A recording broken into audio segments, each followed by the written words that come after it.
Saya berharap saudara-saudara di rumah sehat-sehat dan usahakan jemur dan olahraga, ya, makan makanan yang bergizi. Oke, puji Tuhan. Hari ini kita mau sama-sama baca firman Tuhan. Sebelumnya mari kita berdoa. Terima kasih Tuhan Yesus atas hari yang indah ini. Berkati kami Tuhan supaya firman Engkau bisa menjadi kekuatan dalam kehidupan kami. Dalam nama Engkau Tuhan Yesus kami telah berdoa. Haleluya. Amin. Saudara sekalian, di Mazmur 119 ayat 33, firman Tuhan mengatakan, "Perlihatkanlah kepadaku ya Tuhan petunjuk ketetapan." Ya, di sini dikatakan ketetapan itu adalah untuk supaya kita ini semuanya bisa tahu, ya, ketetapan Tuhan itu apa gitu loh, ya. Jadi aku hendak memegangnya sampai saat terakhir. Wow, ini luar biasa sekali, ya. Nah, saudara sekalian, di dalam kehidupan kita sering sekali ada banyak perubahan. Ya, di dalam buku The Great Shifting, ya, Profesor Renat Kasali memaparkan tentang perubahan atau lebih tepatnya penggeseran lah yang terjadi dalam dunia bisnis. Nah, contohnya dulu ada Nokia, ya kan, BlackBerry. Semuanya beli BlackBerry. Akhirnya keluar iPhone, semuanya BlackBerry jadi ketong sampah, ya, sudah nggak terpakai lagi. Ini perubahan yang drastik, ya. Saya nggak tahu sesudah iPhone ini, sesudah Android ini, apalagi yang ada perubahan, kita nggak tahu. Tetapi perubahan di bisnis dunia itu cepat sekali, dan penggeseran, shifting, ya, ini mulai terasa dampaknya ketiga. Yang kita hidup sekarang ini, moda transportasi umum diramaikan oleh Uber dan Gojek pada tahun 2015-2016. Ya, saya ingat waktu ada Uber Gojek diikuti dengan penggeseran berbelanja yang dimotori oleh Tokopedia dan Bukalapak. Ini semuanya terjadi sudah di Amerika. Indonesia kemungkinan terlambat 5-10 tahun, ya. Mereka sebelumnya sudah ada bahwa semuanya online, tidak ada yang tidak ada online. Nah, saudara sekalian, setelah itu, shifting dalam dunia bisnis menjadi sebuah keniscayaan dan kemudian diikuti dengan penggeseran nilai-nilai hidup manusia. Saya ingat keponakan saya bilang, "Apa? Aku Gojek loh. GoFood," bilang. Saya bilang, "Apa artinya?" Pokoknya makanan saya sampai dari. Jadi, saudara sekalian, ini adalah menjadi manusia itu hidupnya di rumah aja. Semuanya serba ada. Gaya hidup banyak orang mulai berubah.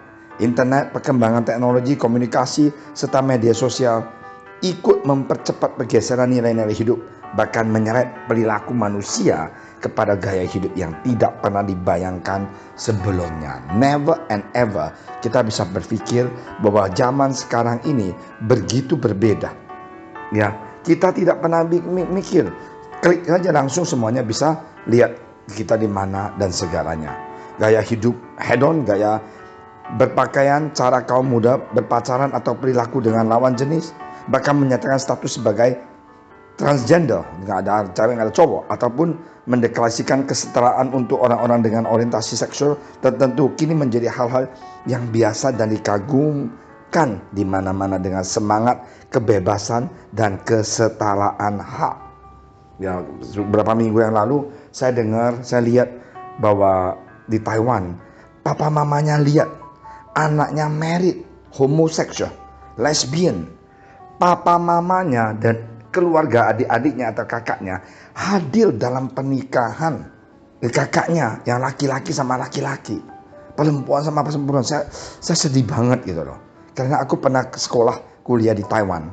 Sedih saya lihat bahwa negara yang saya kagumin dulunya sekarang jadi begitu. Nah, sesuatu yang dahulu dianggap tabu bahkan dosa kini menjadi hal yang biasa dan mudah kita temuin di sekitar kita.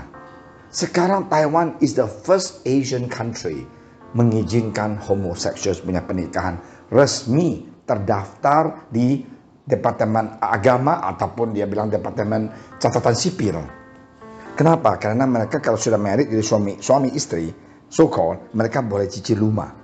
Nah, inilah yang sungguh menjijik dan jorok sekali, dan sungguh pusing kita lihat perubahan ini, pergeseran ini. Sesungguhnya Apa yang terjadi di hadapan kita saat ini sudah diperingatkan di dalam Alkitab melalui tulisan Rasul Paulus kepada anak rohaninya Timotius. Dalam suratnya yang kedua kepada Timotius, Rasul Paulus dengan detail menyampaikan kepada Timotius perilaku-perilaku yang akan terjadi di akhir zaman. Sebagai murid Yesus, kita memang harus relevan dengan perubahan zaman, tetapi bukan berarti kita berkompromi pada nilai-nilai kebenaran. Orang percaya harus berpegang kokoh pada prinsip kebenaran dan nilai-nilai Alkitabiah. Ini harus, ya. Dalam surat 1 Korintus 9 ayat 20, Rasul Paulus menjelaskan bahwa orang percaya harus relevan, bisa membawa diri di mana dia ditempatkan, sekaligus tetap berpegang teguh pada kebenaran firman Tuhan dengan tujuan untuk memenangkan mereka bagi Kristus. Nah, sebagai orang-orang percaya yang Tuhan tempatkan di zaman ini, mari kita berpegang teguh pada nilai-nilai kebenaran firman Tuhan, agar kehidupan kita tidak mudah terseret oleh arus perubahan dunia yang membawa kita semakin jauh dari Tuhan, namun tetap relevan dalam hubungan kita dengan orang lain agar kita bisa memenangkan mereka bagi Kristus. Nah, inilah yang harus kita lakukan di dalam kehidupan kita. Ya, banyak perubahan yang akan terjadi dalam dunia ini, tapi jangan kita gentar, jangan kita takut. Pegang pada janji Tuhan, pegang prinsip firman Tuhan. Hidup kita pasti akan menang dan diberkati. Terima kasih Tuhan Yesus atas firman Engkau. Bagaimana Tuhan Yesus mengingatkan kita, jangan kita shifting dari hal-hal yang dosa di dunia ini. Mari kita shifting ke gaya hidup yang dekat dengan Engkau, cinta Engkau, dan firman Engkau menjadi pegangan dalam kami. Terima kasih Bapa atas berkat Engkau, terima kasih atas firman Engkau, terima kasih atas Roh Kudus Tuhan Yesus yang membentuk kami, merubah kami. Biarlah kami senantiasa berpegang prinsip kebenaran firman Engkau, hidup di dalam firman Engkau, takut akan Engkau, cinta pada Engkau. Terpujilah nama Engkau Tuhan, berkati saudara kami yang sakit, sembuhkan mereka yang kena COVID dalam nama Engkau Tuhan Yesus, pulihkan mereka, karena kami sungguh percaya biru-biru Engkau telah menyembuhkan setiap anak-anak Engkau yang percaya. Terima kasih ya Bapak Tuhan, sekali lagi pakailah kami Tuhan, jadikan kami garam dan terang bagi dunia di sekitar kita yang sedang berubah ini Tuhan, supaya kita tidak berubah seperti mereka, tapi mereka terima Engkau menjadi juru selamat. Terima kasih Bapa, dalam nama